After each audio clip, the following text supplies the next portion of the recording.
Hello बच्चों, आप सभी को फिर से स्वागत है हमारे चैनल पर। और ये आप देख रहे हैं स्वाधीन एकेडमी। ये है मेंटल एबिलिटी यानी मानसिक योग्यता का एक अहम पार्ट, जिसके अंदर कुछ इंपॉर्टेंट क्वेश्चन होंगे और वो क्वेश्चन आपके लिए काफ़ी इंपॉर्टेंट है। तो चलिए हम लोग सीखते हैं। आज का जो चैप्टर है वो दर्पण प्रतिबिंब। तो आज हम लोग सीखेंगे मिरर इमेज यानी दर्पण प्रतिबिंब। ठीक है, दर्पण प्रतिबिंब में क्या होता है, इसको कैसे हम लोग करेंगे, और हमारे पास 4 क्वेश्चन आएंगे इससे, और चारों के चारों क्वेश्चन किस प्रकार सही ढंग से सटीक तरीके से हम लोग करेंगे और आसान तरीके से वो आज हम लोग सीखेंगे। तो इसमें क्या है, दर्पण प्रतिबिंब क्या है, सबसे पहले जानने के लिए क्या करेंगे, थोड़ा सा एक लाइन पढ़ लेते हैं। क्या लिखा हुआ है, किसी वस्तु का दर्पण में जो चित्र या छाया दिखाई पड़ता है उसे हम दर्पण प्रतिबिंब कहते हैं। ठीक है, यानी जो छाया हमें दिखाई देता है उसको दर्पण प्रतिबिंब कहते हैं। इस प्रकार के प्रतिबिंब में वस्तु का दायां भाग बाईं की ओर प्रकट होता है तथा वस्तु का बायां भाग दाहिने ओर प्रकट होता है। इसलिए दर्पण प्रतिबिंब को पार्श्वीय व्युत्क्रम भी कहा जाता है।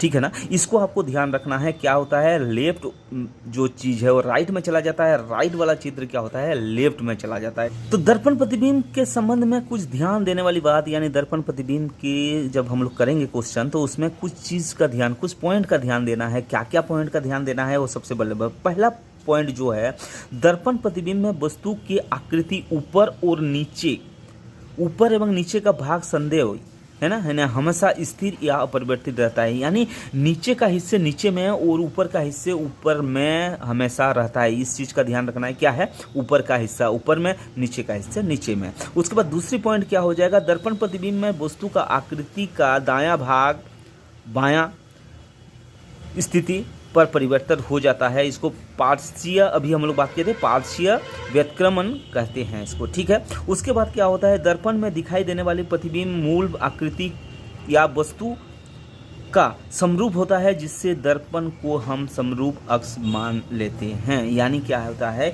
इसको जैसे दर्पण में हम लोग देखते हैं उसी प्रकार ही हम लोग क्या करते हैं, उसको मान लेते हैं। कुछ आकृति से हम लोग कुछ सीखेंगे। आकृति से क्या सीखेंगे, देखिए ये आकृति है आपके पास, इसमें क्या लिखा हुआ है, देखिए ये एक आकृति दिया हुआ है। ठीक है, ये लाइन से क्या खींचा गया है, इस प्रकार खींचा गया है। जब दर्पण इसके अंदर हम लोग डाल देते हैं, दर्पण में देखते हैं तो क्या हो जाता है, ये राइट, देखिए ऊपर नीचे का, यानी पहला पॉइंट जो था हमारा, पहला पॉइंट में क्या है कि दर्पण वस्तु क्या होता है, ऊपर नीचे हमेशा वही स्थिर रहता है। यानी ऊपर का चीज़ ऊपर में रहेगा, नीचे का भाग नीचे में रहेगा। तो देखिए ये ऊपर में क्या था, ऊपर में ये गोला सा लगा हुआ था जो डार्क दिया हुआ है, और नीचे क्या है, अपना एक बॉक्स बना हुआ है, आयतकार दिया हुआ है। तो आयतकार की जगह आयतकार रहा, और ये क्या हो गया, जो काला सा डॉट है ये क्या हो गया, ऊपर में ही रहा, क्योंकि इसके ऊपर में था तो इधर भी ऊपर में रहा। लेकिन दूसरे पॉइंट में हम लोग क्या सीखे थे, दूसरे पॉइंट में सीखे थे कि राइट का हिस्सा लेफ्ट में चला जाता है, लेफ्ट का राइट में चला जाता है। तो इधर क्या है, लेफ्ट में ये था, इधर जाकर क्या हो गया, ये राइट में चला गया। ठीक है, उसके बाद क्या होता है, और जो मूल आकृति की है वो दर्पण आकृति, दोनों क्या होता है, दिखाई देता है, समान दिखाई देता है, लेकिन क्या होता है, राइट का लेफ्ट और लेफ्ट का राइट चला जाता है। ठीक है, तो इसमें 3 पॉइंट नीचे दिया हुआ है। 3 पॉइंट क्या दिया हुआ है, आप देख लें, ये 3 पॉइंट दिया हुआ है कि दायां भाग बायां ओर, है ना, यानी दायां भाग जो था वो बायां में चला जाएगा, नीचे का भाग नीचे रहता है और ऊपर का भाग ऊपर रहता है। इसमें कोई परिवर्तन नहीं होता है। जो ऊपर का भाग है, यानी ये ऊपर का भाग ऊपर में रहेगा, ठीक है ना, और नीचे का भाग नीचे में रहेगा। ये दोनों नीचे नीचे था, ये नीचे नीचे रहा, ये ऊपर का भाग ऊपर में रहा। ठीक है ना, तो इसी तरफ क्या होता है, कुछ हम लोग देख लेते हैं, जिससे क्या हो जाएगा, सारे हमें क्लियरिटी हो जाएगा कि किस प्रकार हम लोग इसको चेंज कर सकते हैं। चलिए, दर्पण में जब हम लोग अंक को देखेंगे, क्योंकि क्वेश्चन काफ़ी सारा आता है कि अंक के रिलेटेड क्वेश्चन आता है, तो अंक को जब देखेंगे तो अंक कैसा होगा, देखो 0 0 की तरह रहता है। लेकिन एक जब हम लोग देखेंगे ना, एक इधर है, देखिए ऊपर की तरफ ये भी है, लेकिन ये जो हिस्सा है, ठीक है, जो निकला हुआ हिस्सा है, ये हिस्सा किधर चला गया, ये लेफ्ट की तरफ निकल रहा था, लेकिन इसमें क्या क्या राइट की तरफ निकल गया। क्या हुआ, क्योंकि ऊपर नीचे में कोई परिवर्तन नहीं हुआ, ऊपर का ऊपर में रहा, नीचे का नीचे रहा, लेकिन राइट का हिस्सा जो है वो लेफ्ट में चला जाता है, लेफ्ट का हिस्सा राइट में चला जाता है। इधर लेफ्ट में था तो इधर क्या हो गया, राइट में चला गया। ठीक है, ये हो गया। इधर देखिए 2 का भी 2 ऊपर में जो इस टाइप का टेढ़ा सा लग रहा है, ये टेढ़ा, इधर भी टेढ़ा है, लेकिन क्या हुआ, इधर क्या है, राइट से लेफ्ट से राइट की तरफ जा रहा था, ये इधर जा रहा था, लेकिन इधर जब आया ये क्या हो गया, राइट से लेफ्ट की तरह चला गया। ठीक है, तो 3 का भी वही सीन है, 3 का भी जो आकृति है ये आप देख सकते हैं, 3 इधर क्या हो गया, इस साइड में चला गया। चौथा का देखेंगे तो इस प्रकार रहेगा। ठीक है ना, इधर उसी ढंग का 6, तो इधर 6 उल्टा हो गया, 7। ठीक है ना, ऊपर का कोई परिवर्तन नहीं होता है, नीचे का कोई परिवर्तन नहीं होता है, सिर्फ क्या होता है लेफ्ट राइट में और राइट लेफ्ट में चला जाता है, इसके अलावा और कुछ नहीं। ठीक है, 5 का और 11 का भी आप देख सकते हैं इसके अलावा। ठीक है, ये इस प्रकार बना हुआ था, लेकिन इधर जब जाएगा क्या होगा, ये जो हिस्सा है इधर जाएगा, फिर ये, फिर ये। ठीक है ना, तो ये इसी प्रकार बनेगा। चलिए, और ये भी CD का भी देख लेते हैं, क्योंकि इससे भी कुछ क्वेश्चन पूछा जाता है। अंग्रेजी वर्णमाला में भी यही सेम चीज़ है। देखिए आप ये का ये, क्योंकि ये दिखना जरूरी है, क्योंकि ये आप इसको प्रैक्टिस करने के लिए मैं दिया हुआ है। प्रैक्टिस जब आप कर लेंगे तो क्या हो जाएगा, क्वेश्चन आप आसानी के साथ कर सकते हैं। ठीक है, एन देखिए, एन को इस टाइप का बना हुआ था, लेकिन जब हम लोग इसको मिरर में देखेंगे, ये मिरर हो गया, मान लीजिए ये मिरर दिया हुआ है, तो क्या हो जाएगा, एन का इस साइड को ये ऐसे हो जाएगा। यहाँ से नीचे से उठा हुआ है तो नीचे इस प्रकार चला जाएगा ऊपर की तरफ। ठीक है ना, और ऊपर से क्या हो जाएगा, फिर नीचे की तरफ हो जाएगा। ये जो हिस्सा है ये इसके बराबर हो गया। ठीक है, वो में कोई परिवर्तन नहीं होगा, क्योंकि वो इस टाइप का गोला है तो इधर भी गोला हो जाएगा। लेकिन पी में परिवर्तन हो जाएगा। पी में क्यों परिवर्तन होगा, क्योंकि ये क्या है, राइट साइड की तरफ है, यानी इस साइड में दिया हुआ है। लेकिन इधर जब हम लोग शीशे में हम उसको देखेंगे तो क्या हो जाएगा, ये इस टाइप में हो जाएगा। ठीक है ना, तो ये हो गया।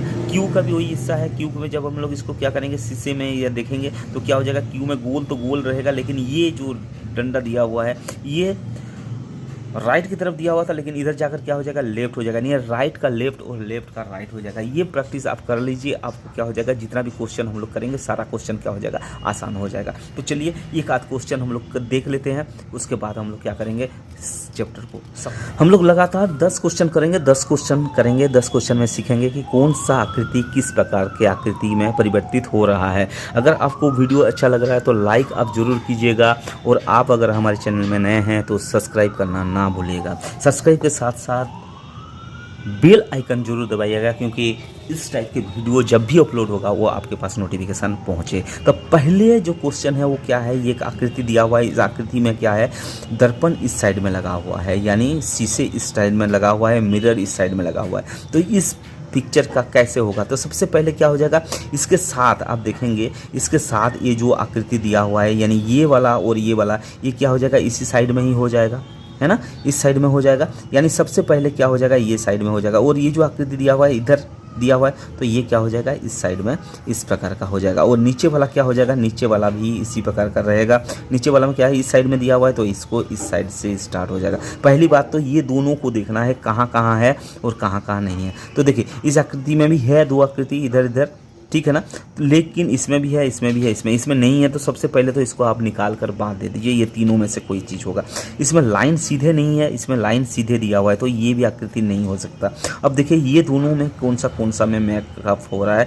इसमें ये लाइन और ये लाइन दोनों समान के रूप, समान साइड में दिया हुआ है, तो समान साइड में तो नहीं होगा। ये दोनों क्या है, ये एक दूसरे का ऑपोजिट साइड में, ये इस साइड से दिया हुआ था, ये इस साइड से दिया हुआ था, तो इधर इस साइड में होगा तो ये उल्टा साइड में होगा, तो ये भी नहीं होगा, ये दोनों एक साइड में है। तो लास्ट में बचा कौन है, हमारा 2 है, तो दूसरा वाला ऑप्शन हमारा क्या हो जाएगा, करेक्ट होगा। थोड़ा सा देखना है, ठीक है, पहले में थोड़ा सा दिक्कत होगा, फिर उसके बाद आप आसान तरीके से इसको कर सकते हैं। दूसरे सवाल में क्या लिखा हुआ है, देखिए ऊपर की तरफ ऊपर रहेगा, नीचे की तरफ नीचे रहेगा। पहली बात ये जो है नीचे की तरफ नीचे ही रहेगा, यानी ये जो दिया हुआ है लाइन के लाइन रहेगा, लेकिन ये क्या इधर राइट की तरफ दिया हुआ है, लेकिन ये इधर जाकर शीशे में क्या हो जाएगा, लेफ्ट की तरफ होगा। ये जो हिस्से है ये ऊपर की ऊपर रहेगा, यानी ये हिस्सा ऊपर की ऊपर रहेगा। अब ये क्या हो जाएगा, ये इस साइड में दिया हुआ है, लेफ्ट साइड में दिया हुआ था, ये क्या हो जाएगा, ऊंचा की तरफ, ये राइट साइड में चला जाएगा। और ये राइट साइड में इधर दिया हुआ है डंडे के, तो इधर क्या हो जाएगा, ये लेफ्ट साइड में चला जाएगा। यानी आकृति हमारा इस प्रकार होना चाहिए। ये जो आकृति जिसके साथ मैच कर रहा है वही हमारा करेक्ट हो जाएगा। ये आकृति आप इसमें ढूंढ लीजिए कौन सा आकृति ये बराबर होगा। देखिए ये आकृति, यही आकृति लग रहा है, क्योंकि देखिए ये और ये दोनों सेम लग रहा है ऊपर की तरफ। ये देखिए ये ऊपर की हिस्सा सेम लग रहा है, लेकिन इसके अंदर ये नीचे ऊपर की तरफ होना चाहिए, लेकिन इधर वाला ये नीचे दे दिया है। तो इसका मतलब हमारा जो करेक्ट आंसर होगा कौन सा होगा, वो 1 वाला होगा।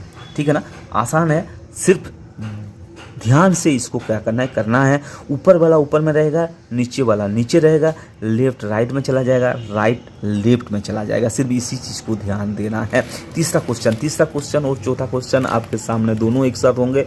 ये दोनों जब होंगे तो क्या क्या है इसमें लिखा हुआ है KOON। तभी मैं आपको क्या अभी क्या करवाया था, अक्षरों का यानी अल्फ़ाबेट्स का मैं क्या कहता अभी करवाया था। तो के जब हम लोग देखेंगे, सीधी सीधी बात है, के जब हम लोग दर्पण में देखेंगे तो ये कैसा होगा, के जब दर्पण में देखेंगे ये जो हिस्सा है लेफ्ट साइड में था तो ये राइट साइड में चला जाएगा, और ये दोनों क्या हो जाएगा, इस साइड से चला जाएगा। यानी के का जो निशान होगा वो इस टाइप का होगा, ठीक है ना। तो ये एक हो जाएगा। और सबसे पहली बात, इसके अंदर सबसे पहले कौन है, राइट साइड में कौन है, एन है। तो इसका मतलब जब दर्पण के उस साइड में देखेंगे तो सबसे पहले कौन सा आएगा, लेफ्ट साइड में, यानी एन आएगा। एन को कैसे देखेंगे, एन को जब दर्पण में देखेंगे तो इस प्रकार होगा, यानी लाइन खींचा हुआ है तो लाइन होगा। नीचे से किया है ऊपर की तरफ, नीचे से ऊपर की तरफ जाएगा और क्या हो जाएगा, ये नीचे हो जाएगा, यानी ये पहला अक्षर होगा। उसके बाद क्या होगा, 0 ओ लिखा हुआ है तो वो क्या होगा, वो में कोई परिवर्तन नहीं होता। और के में क्या होता है, के इस टाइप का होगा। यानी हमारे पास जो इस टाइप के क्वेश्चन हो गए आंसर वही हमारा करेक्ट होगा। यानी ये कौन सा आंसर है वो आप देख लीजिए। देखिए ये एन तो सही है लेकिन के को सही ढंग से लिख दिया, ये के एन ओ नो ये नहीं होगा, ये भी नहीं होगा। ये एन सही लिखा हुआ है, ये भी नहीं होगा क्योंकि एन इस ढंग का होना चाहिए था। तो इसका मतलब हमारा जो आंसर हो जाएगा वो कौन सा होगा, आंसर हो जाएगा दूसरा वाला, ठीक है। काफ़ी इंपॉर्टेंट है, बहुत अच्छा है, ठीक है ना। तो उसके बाद क्या करना है, ये इसमें आ जाएगा चौथे वाला क्वेश्चन में। चौथे वाला में क्या लिखा हुआ है, बीच में लिखा हुआ है पी, सिर्फ पहले इसको देखना है, बीच में लिखा हुआ है पी। तो पी को जब भी क्वेश्चन हम लोग करेंगे तो पी क्या हो जाएगा, उल्टा हो जाएगा, दर्पण में लिखा जाएगा बीच में, यानी इस टाइप का पी होना चाहिए। तो इसके अंदर देखिए इस टाइप का पी कहाँ कहाँ है, इसमें उल्टा है तो ये नहीं होगा और ये नहीं होगा। ये दोनों को आप भाग दे दीजिए सबसे पहले। अब बचा क्या कि ये दोनों 1 और 2, ये दोनों में से कौन सा आंसर सही होगा। अब क्या करेंगे, देखिए ऊपर में गोला है, इसके अंदर ऊपर में गोला करेक्ट है। उसके बाद आप देख लीजिए कि आर है इस साइड में तो आर होना चाहिए, ये होना चाहिए, तो ये आर हो गया। के देखिए इसके अंदर के को अगर देखेंगे, ये के क्या होता है, जब दर्पण में देखते हैं तो के उल्टा हो जाता है, लेकिन इसके अंदर क्या है, के को सीधा लिखा हुआ है। इसका मतलब ये वाला भी हिस्सा हमारा करेक्ट नहीं होगा। तो करेक्ट आंसर कौन सा हो जाएगा, करेक्ट आंसर हो जाएगा दूसरा वाला, ठीक है ना। इसी प्रकार हमें देखना है। देखिए के को जब दर्पण में देखेंगे तो उल्टा होगा, लेकिन इसके अंदर क्या लिखा हुआ है, ये दोनों तो पहले से ही गायब हो गए। अब तीसरा वाला देख लीजिए, पी के को इसमें क्या कर दिया है, सही कर दिया है, लेकिन इसके अंदर पी के क्या होना चाहिए था, गलत होना चाहिए था, यानी उल्टा होना चाहिए था, लेकिन इसके अंदर सीधा कर दिया। इसका मतलब ये वाला भी करेक्ट आंसर नहीं होगा। तो हमारा करेक्ट आंसर कौन सा हो जाएगा, करेक्ट आंसर हो जाएगा पहला वाला, ठीक है। चलिए नेक्स्ट क्वेश्चन लेते हैं, पांचवा क्वेश्चन में आपको क्या दिखाई दे रहा है। पांचवा क्वेश्चन में लिखा हुआ है बी आर और 4। बी को जब पहली बात तो 4 को जब भी दर्पण में देखेंगे, तभी मैं बोला था 4 को जब भी दर्पण में देखेंगे किस प्रकार का होगा, ये हो जाएगा 4, क्योंकि ये दर्पण में जब देखेंगे यही हो जाएगा 4। तो सबसे पहले इसको मैच कर लीजिए कि कौन सा में है। देखिए इसमें पहला वाला नहीं होगा, पहला वाला आप काट दीजिए, दूसरा हो सकता है, तीसरा हो सकता है, चौथा हो सकता है। उसके बाद क्या आता है, आर आएगा, क्योंकि बीच में आएगा आर को जब हम लोग क्या करेंगे, दर्पण में देखेंगे तो आर कैसा होगा, आर ऐसा होना चाहिए, ये होगा आर। तो आर को देख लीजिए कि इस टाइप का आर कहाँ लिखा हुआ है, इधर लिखा हुआ है, ये आर लिखा हुआ है क्या, ऐसे ही नहीं लिखा हुआ है, ऐसे ही लिखा हुआ है। तो इसका मतलब दूसरा वाला भी हमारा करेक्ट कैंसिल हो गया। अब बचा क्या, तीसरा और चौथा। तीसरा चौथा में आर हमारा बराबर लिखा हुआ है, ये ए। अब बात आता है कि बी का, जब हम लोग बी को दर्पण में देखेंगे तो कैसा हो जाएगा, इस टाइप का बी होना चाहिए। अब देखिए कि बी कहाँ पर है, बी इस टाइप का कहाँ पर है, यहाँ पर क्या है, सीधे भी लिखा हुआ है, यहाँ पर उल्टा भी लिखा हुआ है, ये सीधे भी लिखा हुआ है, इसका मतलब ये नहीं होगा। तो करेक्ट आंसर हमारा कौन सा हो जाएगा, तीसरा वाला करेक्ट आंसर हो जाएगा। देखिए इसी टाइप के हमें क्या करना है, सारे क्वेश्चन को करना है, ठीक है ना। सारे क्वेश्चन को इसी टाइप के हमें क्या करना है, तभी जाकर हम लोग क्या करेंगे, 100 में से 100 नंबर ला सकते हैं। यानी 4 क्वेश्चन में से 4 क्वेश्चन हम लोग क्या कर सकते हैं, करेक्ट कर सकते हैं। आपके सामने छठा क्वेश्चन होगा। छठा क्वेश्चन आपको खुद को करना है, क्योंकि आप देखिए सबसे पहले एफ टाइप का लिखा हुआ है। एफ टाइप का जब लिखेंगे ये कैसे करना है, आपको उल्टा एफ आएगा आंसर, यानी उल्टा एफ आपको इसी प्रकार दिखाई देगा, ठीक है ना। उसके बाद 2 पॉइंट लिखा हुआ है, कहाँ पर इस साइड में है, तो 2 पॉइंट भी इस साइड में होगा। ये पिक्चर जो होगा वही होगा, ये नहीं हो सकता, ये भी उल्टा दिया हुआ है, ये भी नहीं हो सकता, ये सीधा एफ दिया हुआ है, जो कुछ वो दिया हुआ है, तो ये नहीं होगा। तो हमारा आंसर कौन सा हो जाएगा, तीसरा वाला आंसर हमारा क्या हो जाएगा, करेक्ट हो जाएगा। चलिए 7वां क्वेश्चन में क्या बोल रहा है, इसमें लिखा हुआ है 2005। देखिए 2005, सबसे पहले 5 आना चाहिए हमारे पास, तो सबसे पहले 5 आएगा, लेकिन 5 आएगा तो कैसा आएगा, उल्टा 5 आएगा। क्योंकि हम लोग क्या देख रहे हैं इसके अंदर, क्योंकि हम लोग इसके अंदर देख रहे हैं कि ये दर्पण में दिखाई दे रहा है, तो 5 हमारा ऐसा आना चाहिए। तो ये 5 किसके किसके पास है, देखिए ये नहीं हो सकता, ये भी नहीं हो सकता, ये दोनों के पास है, ठीक है। उसके बाद क्या होगा, 0 आएगा, 0 में कोई परिवर्तन नहीं होता है, 0 सही है। अब 2 का आना चाहिए, 2 जब हम लोग दर्पण में देखेंगे तो कैसे होना चाहिए, 2 को दर्पण में जब देखेंगे तब ऐसे होना चाहिए। तो ये कहाँ, ये नहीं है, ये तो करेक्ट, जैसे कि 2 वैसे ही लिखा हुआ है, तो ये नहीं होगा, यानी करेक्ट आंसर क्या हो जाएगा हमारा, दूसरा वाला होगा। अब आपके सामने 3 क्वेश्चन रहेगा, 8वां, 9वां और 10वां। ये क्वेश्चन को आप करके कमेंट बॉक्स में ज़रूर डालिए कि इसका आंसर क्या है। जे, आप सबसे पहले जे को देखना है, ई को देखना है, के को देखना है और जी उल्टा जी को देखना है, ठीक है। तो ये आप देखिए, उसके बाद 9वां क्वेश्चन को आप देखिए और 10वां क्वेश्चन को। इसका आंसर आप क्या करें, कमेंट बॉक्स में ज़रूर डालिए। चलिए नेक्स्ट वीडियो हम लोग लाएंगे नया चैप्टर और नया उमंग के साथ। तब तक के लिए आप प्रैक्टिस करते रहिए, सीखते रहिए।